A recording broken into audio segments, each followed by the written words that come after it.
প্রতিদিন ধারালো কাঁটায় পা রক্তাক্ত হচ্ছে, তবুও মুখে কোনো অভিশাপ নেই। চরম পৈশাচিক আনন্দ নিয়ে যে বৃদ্ধা নবীজিকে এই কষ্ট দিত, তার চরম বিপদের দিনে নবীজি সাল্লাল্লাহু আলাইহি ওয়াসাল্লাম এমন এক অবিশ্বাস্য কাজ করেছিলেন যা পৃথিবীর যে কোনো পাষাণ হৃদয়কে কাঁদিয়ে ছাড়বে। কি ছিল সেই অবিশ্বাস্য ঘটনা? চলুন দেখে আসি। মক্কায় এক বৃদ্ধা ছিল যে প্রতিদিন আমাদের প্রিয় নবী হযরত মুহাম্মদ সাল্লাল্লাহু আলাইহি ওয়াসাল্লামের চলার পথে কাঁটা আর ময়লা বিছিয়ে রাখত। হ্যাঁ বন্ধুরা, একদিন দুদিন নয়, প্রতিদিন। সেই বৃদ্ধা নবীজি সাল্লাল্লাহু আলাইহি ওয়াসাল্লামকে এত বেশি ঘৃণা করত যে সে সারাক্ষণ শুধু ভাবত কিভাবে নবীজিকে কষ্ট দেওয়া যায়, কিভাবে তাকে অপমান করা যায়। বৃদ্ধা খুব ভালো করেই জানত নবীজি সাল্লাল্লাহু আলাইহি ওয়াসাল্লাম প্রতিদিন ভোরবেলা নির্দিষ্ট একটি রাস্তা দিয়ে হেঁটে মসজিদে যান। তাই নবীজিকে কষ্ট দেওয়ার জন্য সে এক অদ্ভুত আর নিষ্ঠুর পথ বেছে নিল। প্রতিদিন শেষ রাতে যখন মক্কার সব মানুষ গভীর ঘুমে আচ্ছন্ন থাকত, তখন এই বৃদ্ধা একা একা জেগে উঠত।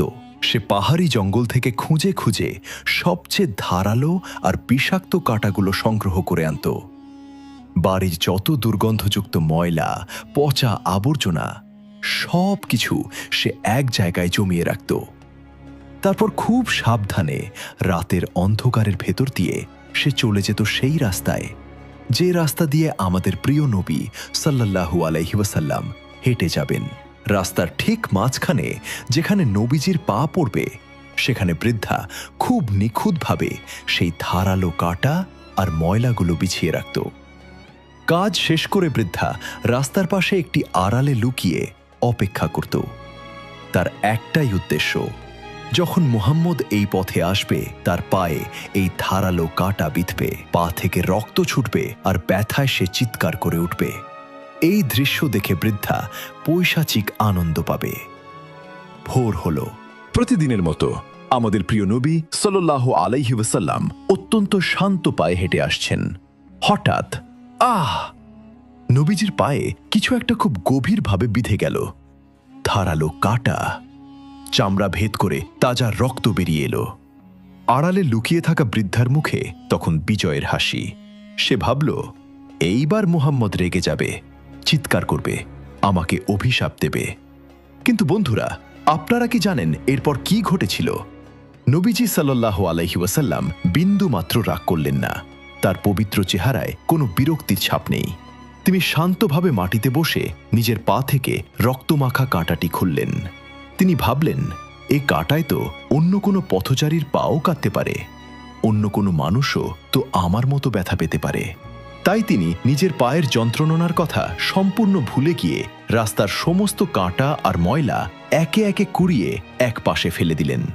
রাস্তাটা পরিষ্কার করে দিয়ে তিনি আবার ধীর পায়ে এগিয়ে গেলেন। পরের দিন বৃদ্ধা আরও বেশি করে কাঁটা নিয়ে এলো, আরও বেশি ময়লা ফেলল। আর নবীজি সাল্লাল্লাহু আলাইহি ওয়াসাল্লাম তিনি পরের দিনও একই কাজ করলেন। তিনি নীরবে কাঁটাগুলো সরিয়ে রাস্তা পরিষ্কার করে দিলেন। এভাবে দিনের পর দিন, মাসের পর মাস চলতে লাগলো এই একই ঘটনা। বৃদ্ধা প্রতিদিন নতুন নতুন কাঁটা বিছিয়ে রাখে, আর আমাদের দয়ালু নবী সাল্লাল্লাহু আলাইহি ওয়াসাল্লাম প্রতিদিন বিন্দুমাত্র বিরক্তি প্রকাশ না করে সেই কাঁটাগুলো সরিয়ে দেন। কখনো কখনো কাঁটার আঘাতে নবীজির পা রক্তাক্ত হতো, কিন্তু তার পবিত্র মুখ থেকে কখনোই ওই বৃদ্ধার জন্য কোনো বদদোয়া বা অভিশাপ বের হয়নি। কিন্তু একদিন ঘটল এক অদ্ভুত ঘটনা। নবীজি সাল্লাল্লাহু আলাইহি ওয়াসাল্লাম প্রতিদিনের মতো রাস্তা দিয়ে যাচ্ছেন, কিন্তু আজ রাস্তা একদম পরিষ্কার, কোনো ময়লা নেই, কোনো কাঁটা নেই।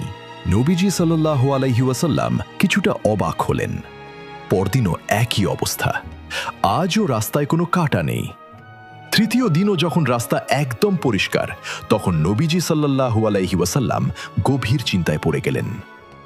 যে মানুষটি তাকে কষ্ট দেওয়ার জন্য প্রতিদিন এত কষ্ট করে কাঁটা জোগাড় করত, সে হঠাৎ কোথায় গেল? তার কি কোনো বিপদ হয়েছে? নবীজি সাল্লাল্লাহু আলাইহি ওয়াসাল্লাম অবাক হয়ে বৃদ্ধার খোঁজ নিলেন। তিনি আশেপাশের মানুষদের কাছে গিয়ে জিজ্ঞেস করলেন, ভাই, ওই বাড়িতে যে বৃদ্ধা মা থাকতেন তিনি কোথায়? গত কয়েকদিন ধরে তো আমি তাকে দেখছি না। প্রতিবেশীরা জানালো, হে মুহাম্মদ, সে তো গত কয়েকদিন ধরে ভীষণ অসুস্থ, জ্বরে ধুকছে, বিছানা থেকে ওঠার শক্তিটুকুও তার নেই। আর তার আপন বলতেও কেউ নেই যে তাকে একটু এক গ্লাস পানি এগিয়ে দেবে। এ কথা শোনা মাত্রই নবীজি সাল্লাল্লাহু আলাইহি ওয়াসাল্লাম এক মুহূর্ত দেরি করলেন না। তিনি সোজা চলে গেলেন সেই বৃদ্ধার জীর্ণ কুটিরের দিকে। দরজায় মৃদু করাঘাত করে বললেন, মা, আমি আপনার প্রতিবেশী মুহাম্মদ এসেছি। আপনার অসুস্থতার খবর শুনে দেখতে এলাম। মুহাম্মদ নামটি শোনা মাত্রই বৃদ্ধার বুক ভয়ে কেঁপে উঠল। নবীজি সাল্লাল্লাহু আলাইহি ওয়াসাল্লাম তার ঘরে গেলেন। বৃদ্ধা ভাবল, আজ হয়তো তাকে বকা দিতে এসেছে। সে ভাবল, আমি তো সারা জীবন ওকে কষ্ট দিয়েছি, রাস্তায় কাঁটা বিছিয়েছি, আজ আমি অসহায়। নিশ্চয়ই সে আজ তার সব অপমানের প্রতিশোধ নিতে এসেছে।